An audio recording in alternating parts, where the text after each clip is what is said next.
Taniqli aktrisa vafot etdi. Fransiyalik aktrisa Brigitte Bardot 91 yoshda vafot etdi. Bu haqda Le Figaro nashri xabar berdi.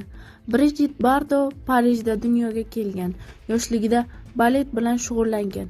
Keyinchalik fotomodel va aktrisaga aylangan. Aktrisa 1952-yilda Norma Tuynogi komediyasi orqali kinoda debyut qiladi va bir yil o'tib Manina bikinidagi qiz melodramasida bosh rolni oladi. U 1952-56 yillar oralig'ida Bardot 17 ta filmda suratga tushgan. Ammo haqiqiy yulduzlik onlari o'z turmush o'rtog'i Rojer Vadim rejissyorligida ishlangan va Xudo ayolni yaratdi filmdagi bosh rol orqali kelgan edi.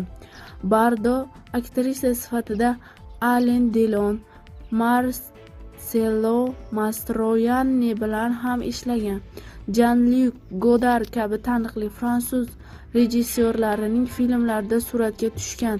Bardot musiqa bilan ham shug'ullanib, bir nechta plastinka ham yozgan.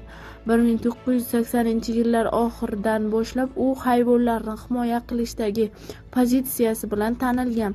1987-yilda u Brigitte Bardot fondini tashkil etadi va hayvonlarni himoya qilish bo'yicha auksionda 3 million frank to'lashga muvaffaq bo'ladi. Bundan tashqari Bardot o'z uyini ham fondga topshirgandi. Bundan oldin Bollivud afsonasi Dharmendra 89 yoshida vafot etgani to'g'risida xabar berilgandi.